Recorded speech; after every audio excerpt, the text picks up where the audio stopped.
Muchísimas gracias, María Fernanda. Es un gusto estar con ustedes y le agradezco a CONA y al Instituto Gulich esta oportunidad que me da para darles esta charla sobre este tema. Mucho de lo que voy a hablar está ya puesto en esta publicación que lanzamos desde ONU Spider en la primavera del año pasado. La compilamos con una colega que trabaja también en el tema alerta temprana. Tiene muchos ejemplos de muchas amenazas. Me tardaría un par de horas de darles toda la información, pero les dejo ahí la liga. La pueden encontrar en el portal de ONU Spider. Y bueno, pasemos un poco al tema de alerta temprana. Desde hace ya varias décadas se han establecido sistemas de alerta temprana para algunas amenazas geológicas, para lo que sería, por supuesto, mal tiempo, inundaciones, sequías y bueno, estamos viendo más recientemente con los novedosos satélites, incluso sistemas de alerta temprana para amenazas biológicas, cianobacterias, mar sargazo, cuestiones así. Y bueno, desde hace un par de años, pues ya también los vemos para algunas amenazas espaciales, ya sea asteroides o clima espacial. Y bueno, el marco internacional para su implementación, el marco más actual es el marco de acción de Sendai, que tiene 4 prioridades de acción que ven ustedes ahí. La parte de alerta temprana, por supuesto, entra en la parte de mejorar la preparación frente a desastres. Y el marco de Sendai tiene 7 metas, las ven ahí, algunas de esas son reducir la cantidad de muertes, reducir la cantidad de población afectada, pérdidas económicas, y los sistemas de alerta temprana contribuyen un poco a esa meta. Y por otro lado, pues tratar de incrementar que haya países con más estrategias de gestión de riesgo, cooperación internacional.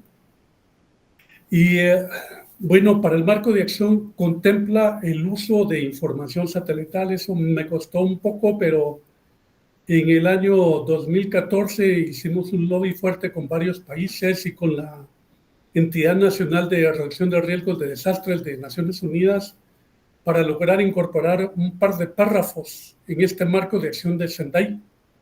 Uno, por supuesto, facilitar el acceso a información espacial y facilitar su uso.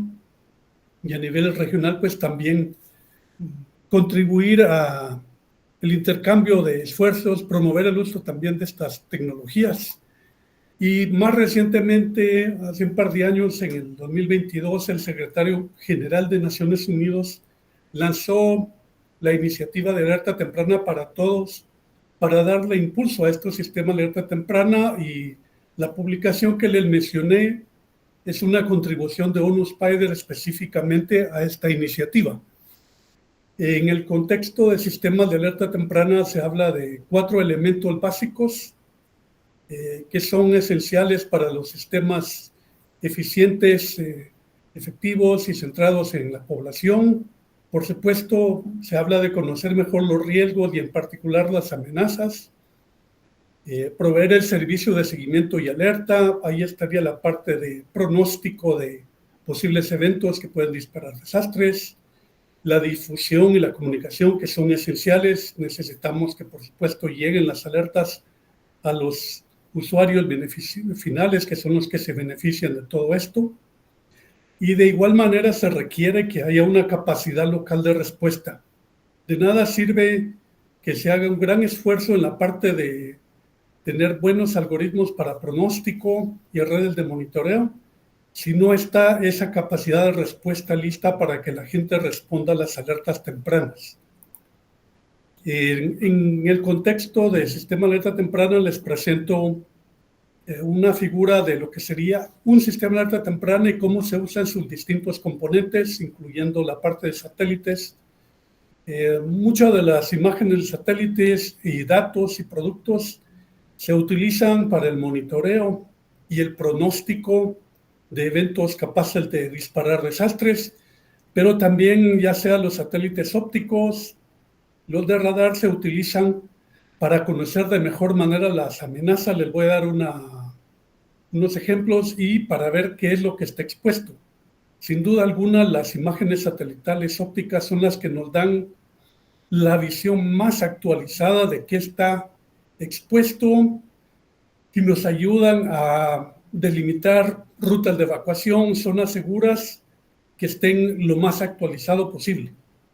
Ahí, como ven, pues hay una parte de monitoreo permanente que hacen los centros de pronóstico, tienen sus algoritmos para pronosticar si va a haber o no eventos catastróficos, y lo que uno quisiera pues es emitir esa alerta, pero hay ahora un esfuerzo para ir más allá de solo la alerta, digamos, no solo decir hay una inundación, sino estos pudieran ser los posibles impactos.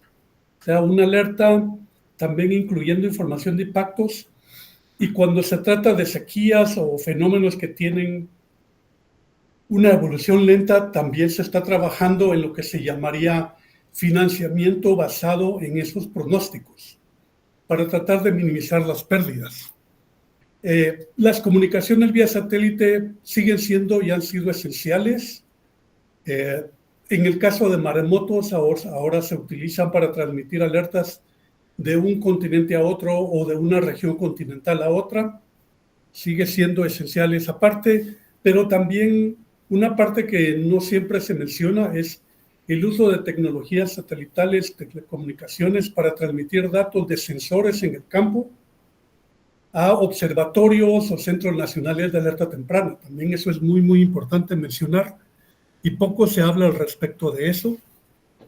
De igual manera, la observación de la Tierra nos ayuda a identificar la exposición de elementos vulnerables, qué es lo que está expuesto, ya sea comunidades, ya sea cultivos agrícolas, carreteras, vías de tren, líneas vitales de otro tipo, infraestructura crítica, puertos, cuestiones así para el caso de maremotos. También nos ayudan, como les comenté, a identificar posibles rutas de evacuación a zonas seguras. Y ahí también, pues, uno de los avances más importantes es aprovechar lo que da las imágenes satelitales ópticas para no solo planificar cómo sería la evacuación de gente que va a ir a pie, sino también la evacuación de vehículos, autobuses que se pudieran salvar si hay suficiente tiempo para llevarlos a zonas seguras, tomando en consideración que se requieren rutas alternas para estos dos tipos de evacuaciones.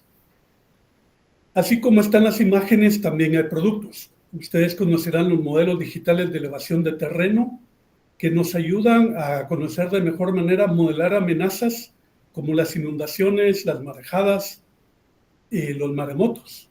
También recientemente se han lanzado estos índices de huellas mundiales de asentamientos y otros productos similares que dan información sobre la cantidad de población o elementos expuestos que puede haber. Y lo que tenemos que trabajar es en promover cómo se utiliza todos estos productos. De igual manera, hay otros productos extraídos como los índices de vegetación. Seguramente habrán escuchado del índice de vegetación diferencial normalizada o el índice de vegetación mejorado, que nos ayudan para el monitoreo de sequías. Y por supuesto, los satélites de observación de la Tierra han ayudado desde los 70s a comprender, visualizar de mejor manera eventos como los huracanes y los ciclones, y ahora son esenciales para el pronóstico de la trayectoria de este tipo de fenómenos. Vamos a pasar a algunos ejemplos que les quisiera dar, empezando con inundaciones, que son tal vez las más frecuentes en todo el mundo. En este caso, los satélites de tipo radar son útiles para generar lo que son modelos digitales de elevación de terreno que nos ayudan a hacer análisis hidráulicos para ver cuál podría ser la posible extensión geográfica de inundaciones. También se utilizan satélites de observación de la Tierra y los meteorológicos para pronosticar inundaciones.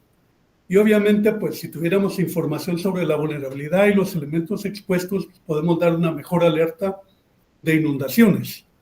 Y eso es lo que tratamos de hacer.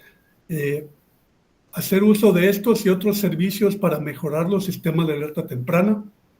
Este es un caso donde los colegas del Centro de Desastres de la Agencia Espacial de Pakistán desarrollaron un procedimiento para hacer ese mapeo de la propagación de inundaciones, de inundaciones hipotéticas, para saber qué zonas se van a inundar y qué zonas no se van a inundar.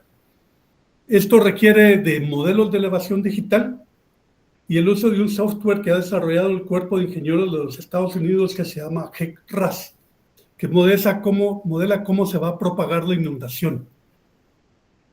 Hicimos un caso similar en Guatemala, una cuenca pequeña. Hicimos el modelaje, el colega de Guatemala incluso hizo un video. Les pongo ahí en rojo una pequeña población. Y podemos ver que esa población en caso de inundaciones fuertes queda aislada, pero no se inunda. Eso es algo interesante de lo que nos da ese tipo de modelaje hidráulico. Es decir, nos dice qué sitio se va a inundar y esta información es útil para saber cómo las entidades de desastres van a tener que brindar ayuda humanitaria usando lanchas o helicópteros porque no se va a poder llegar por carretera. Desde hace unos años, desde el 2019, el programa Copérnico lanzó el Sistema Mundial de Concienciación sobre Inundaciones, que de veras está haciendo un trabajo fantástico y debía ser mejor utilizado. En unos países lo hemos estado promoviendo mucho.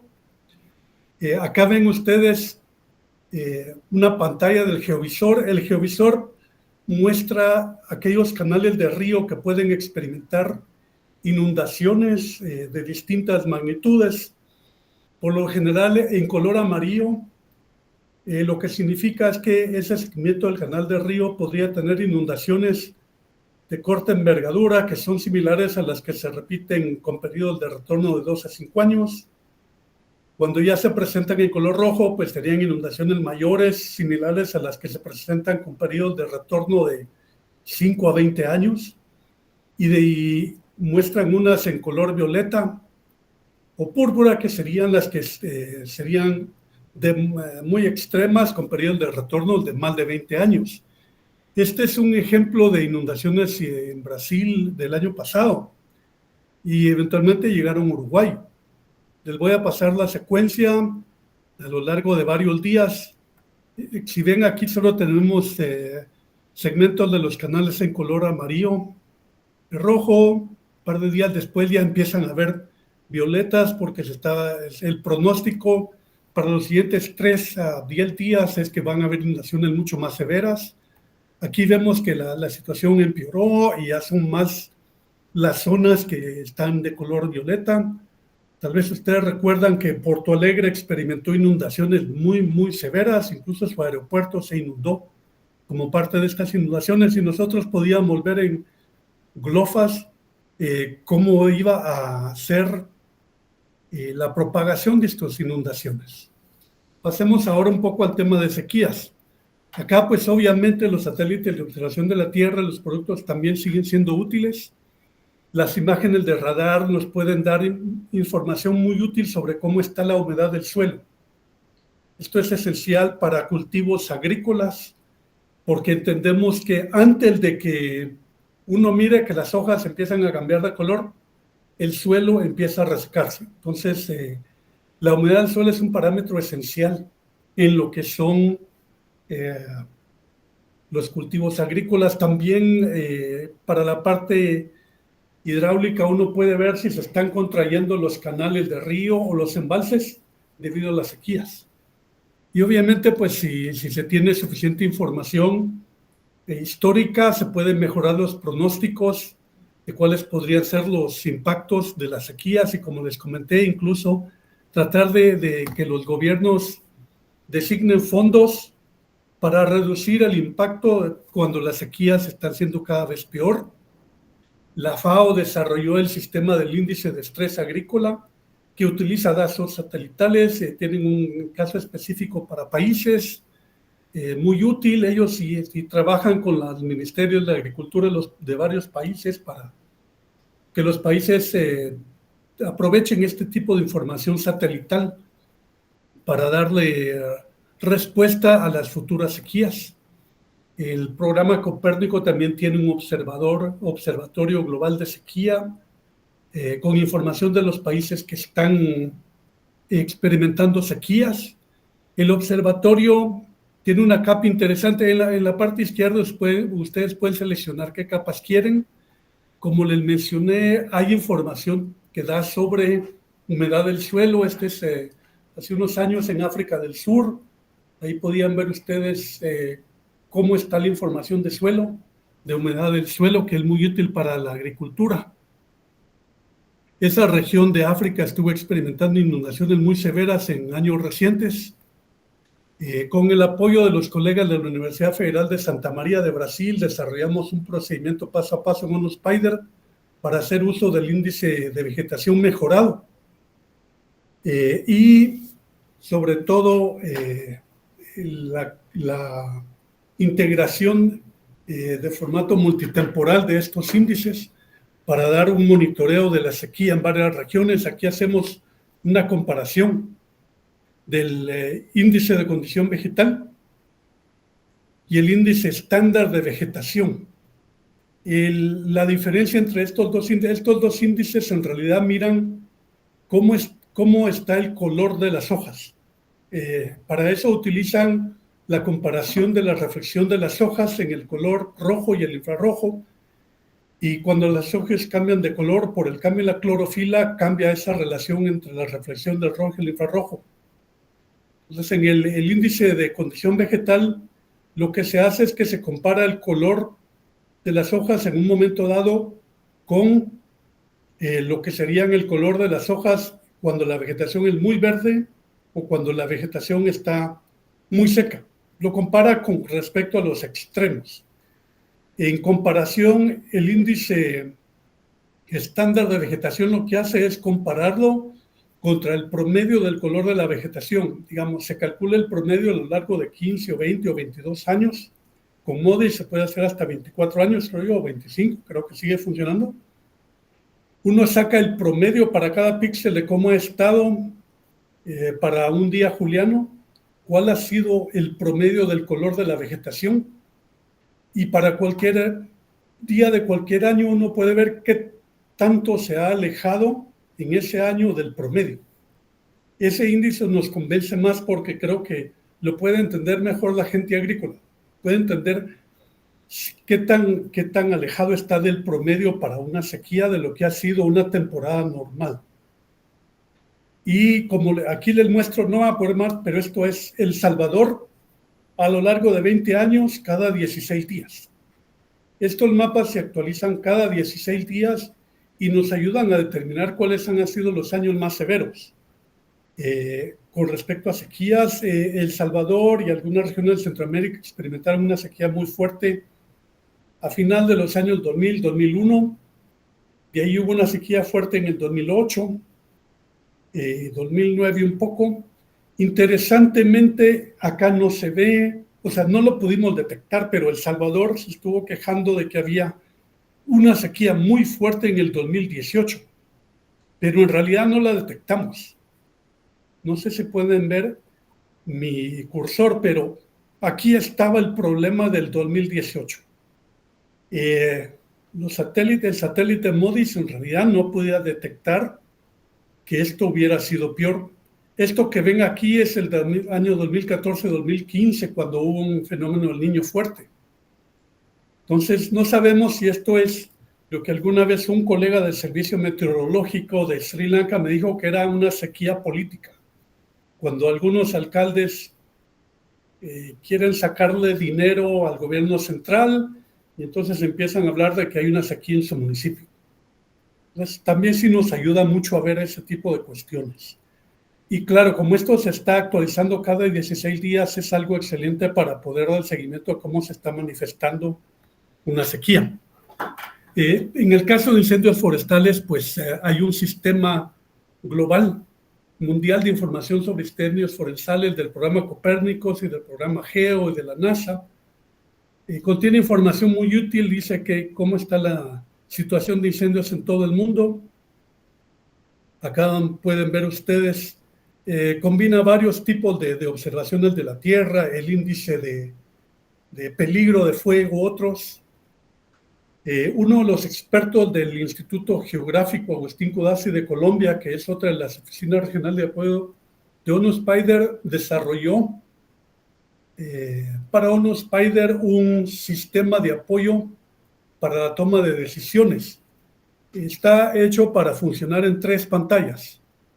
En la primera pantalla daría cuáles son las condiciones preexistentes, cómo está la temperatura, cómo está la humedad de la atmósfera, cómo está la humedad del suelo, cómo están los vientos, cómo está la calidad de la vegetación. Ellos han desarrollado un índice de vulnerabilidad de la vegetación, qué vegetación es más vulnerable a los incendios, cuál se quemaría más rápido. Lo que todavía no podemos ver en realidad es el combustible seco en el suelo, sobre todo cuando se trata de bosques que tienen una cobertura de hojas fuerte muy por encima del suelo. Ese es, creo, uno de los retos que hay de la tecnología satelital, que no podemos llegar a ver ese combustible que hay en el suelo, pero también sigue siendo muy útil todo lo que logramos generar. La idea es que los tomadores de decisión en las entidades nacionales de bosques pues tengan una información de cómo están las situaciones preexistentes para ver si de manifestarse un incendio va a ser muy severo o no va a ser tan severo. Y de ahí, por supuesto, lo que serían las condiciones actuales, los focos de calor, puntos de peligro, focos de peligro, las imágenes del satélite GOES para ver si hay nubes.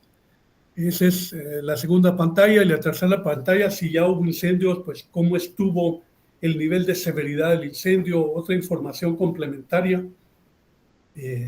Sobre todo el índice de severidad, y muy útil para decir qué tan severo fue la quema producida por el incendio en la vegetación para ver cómo va a ser la recuperación. El doctor Ariza es parte de la Red Latinoamericana de Teledetección de Incendios Forestales. Hay varias instituciones de América del Sur que están en esta red, expertos de información geoespacial y satelital.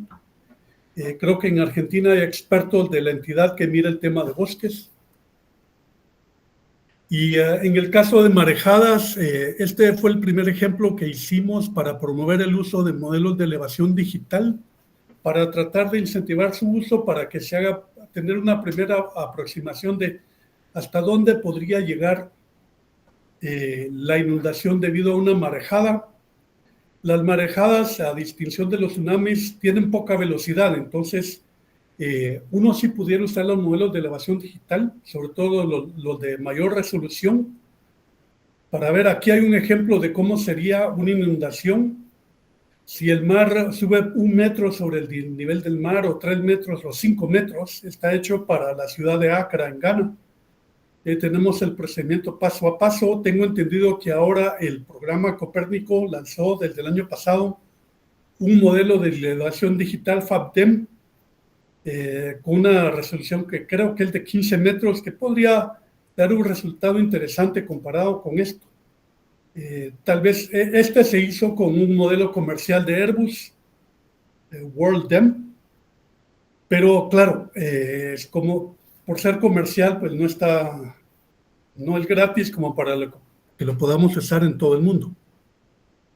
En el caso de maremotos o tsunamis, pues ahí se usan más las tecnologías satelitales, incluso con la parte de telecomunicaciones para transmitir datos satélites desde las boyas tipo DART, que están mar adentro, de los mareógrafos y de la red sísmica, los observatorios sismológicos, donde van a hacer el pronóstico de potenciales maremotos. Este es el ejemplo del Océano Índico. El sistema de alerta temprana para el Océano Índico hace uso de 3 proveedores de servicio que están en Australia, en India y en Indonesia.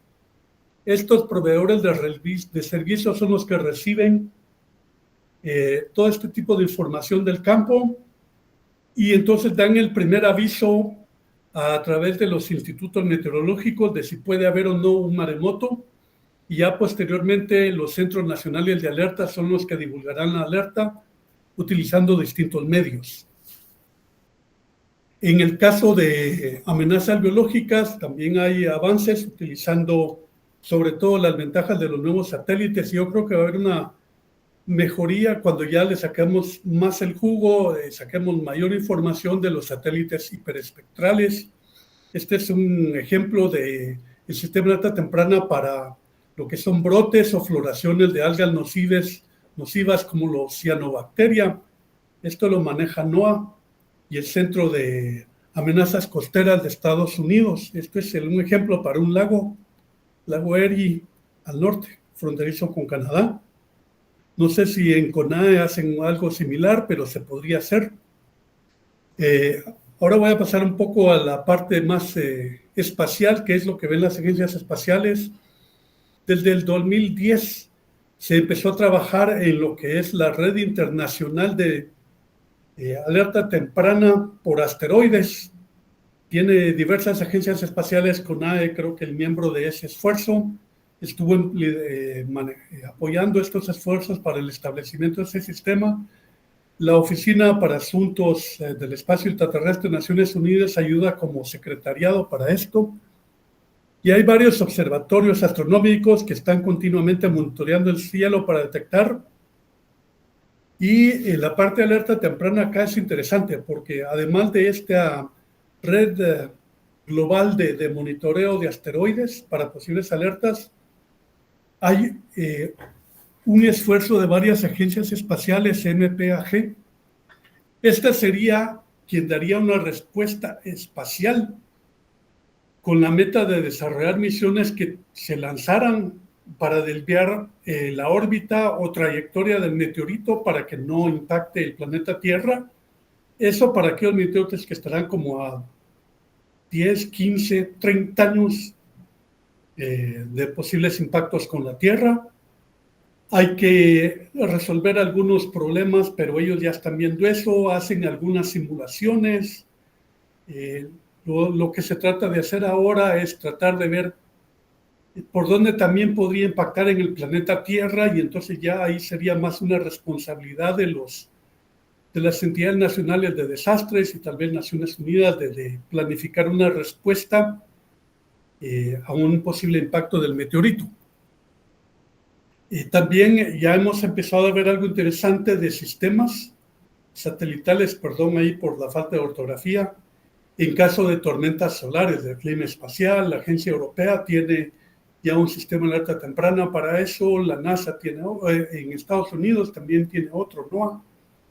En Alemania tienen un centro de monitoreo que brinda esa información, y por supuesto lo que se trata de averiguar acá es cuáles serían las regiones afectadas, por supuesto, o las zonas afectadas, y pues en las órbitas donde están los satélites también pueden ser afectados. Entonces los primeros que reciben ese tipo de alertas son las agencias espaciales que están operando constelaciones de satélites, y posteriormente pues sobre todo las instituciones, las empresas nacionales de energía que tienen tendidos muy largos de cables de transmisión de energía, porque las tormentas solares lo que hacen es generar picos de voltaje muy abruptos, sobre todo cuando son tendidos muy, muy extensos, como ustedes tal vez en Argentina, que deben de tener tendidos muy extensos. En Canadá hubo un impacto grande, se quedaron sin energía eléctrica por varias semanas porque pasó uno de estos eventos fuertes. También hubo una tormenta solar muy fuerte allá por 1890. Y pues ahora vemos que estos centros de alerta están dando más información. Lo que vemos que mencionan las empresas de noticias es que se van a ver las auroras boreales, estas auroras en menores latitudes, no solo muy, muy al norte, muy al sur, sino en latitudes menores, pero claro, siempre está el peligro de que sean mayores los impactos en el planeta Tierra. GFZ es el Centro Aeroespacial Alemán, que tiene monitoreado varios de estos parámetros para ver la actividad del Sol y darnos alertas tempranas. Ahora un poquito en la parte experimental, en ONU Spider tuvimos la fortuna de tener una investigadora mexicana que llegó como investigadora visitante, también como el doctor Ariza. Ella es la doctora Norma Dávila, que hacía mucho trabajo en lo que es e interferometría multitemporal de radar. Yo le pedí a ella que por favor analizara casos de cómo podemos utilizar esa interferometría multitemporal de radar para ver cómo se está hinchando el cono de un volcán conforme viene ascendiendo el magma desde las profundidades. El primer ejemplo que me hizo fue el del volcán Anak Krakatoa, aquí su erupción a final del 2018. Nosotros supimos que hizo la erupción, entonces yo le pedí que ella fuera y analizara las imágenes satelitales de 6 meses antes de la erupción hasta la erupción. Algo que fue muy interesante y que les quiero mencionar acá es cuando se presenta la información de interferometría, lo que uno mide es cómo son las deformaciones del suelo, cómo son ya sea la elevación vertical o el hundimiento vertical. Y este volcán estaba mostrando un patrón muy raro porque estábamos mostrando una elevación en la parte que miran de color azul, pero estaba mostrando un descenso en la parte que miran de color rojo y anaranjado. Entonces, no era que el cono se estaba inflando en toda su extensión geográfica, sino un segmento se estaba hundiendo y efectivamente cuando hizo la erupción el volcán, hizo una erupción lateral que disparó un maremoto que mató a varias personas. Entonces, lo que queremos era averiguar hasta qué punto era útil este tipo de tecnología. Ella hizo 3 ejemplos. Este es otro ejemplo de un volcán en Chile, el Nevado del Chillán, donde también pudimos ver resultados. Desafortunadamente, lo que hemos logrado detectar es que funciona mejor cuando los volcanes no tienen ninguna cobertura boscosa, cuando no están en el trópico, donde puede haber ruido por la atmósfera muy tropical. Ella es un ejemplo en Filipinas, ahí solo se miraba por parches de la zona donde se estaba hinchando el cono del volcán, y ahí coincidió con la zona donde salió la erupción, pero había muchas zonas donde no se podía hacer exitosamente esa comparación, esa interferometría, entonces no había datos ahí. Entonces, esto es algo más experimental para tratar de explorar hasta dónde podemos usar este tipo de tecnologías de interferometría multitemporal para el caso de erupciones volcánicas. También hemos sabido y hay esfuerzos de investigaciones para detectar posibles precursores de terremotos. Algunas agencias espaciales y en China ahora se está trabajando y unos investigadores de Norteamérica y de Rusia han visto que lo que sería el contenido total de electrones de la atmósfera varía antes de que haya un terremoto. Lo que hay que saber es interpretar ese ruido en la ionosfera. La ionosfera de por sí tiene muchísimo ruido, pero ellos han logrado medir ese contenido total de electrones a lo largo de varios meses y detectar que hay cambios un par de semanas antes. Esto es todavía muy experimental. Tengo entendido que en la China se está haciendo investigaciones para eso. Rusia lo ha hecho. Y bueno, esperemos que en un futuro pues, se pueda hacer uso de esta tecnología. Y lo que entendemos es que las constelaciones de satélite GNS, cuando se da ese cambio en el contenido total de electrones en la ionosfera, esos satélites detectan un ruido. Y lo que se está haciendo es analizar el ruido que detectan esas constelaciones de satélites. Son otros los avances experimentales. Y bueno, pues con eso les quería agradecer su atención. Muchísimas gracias.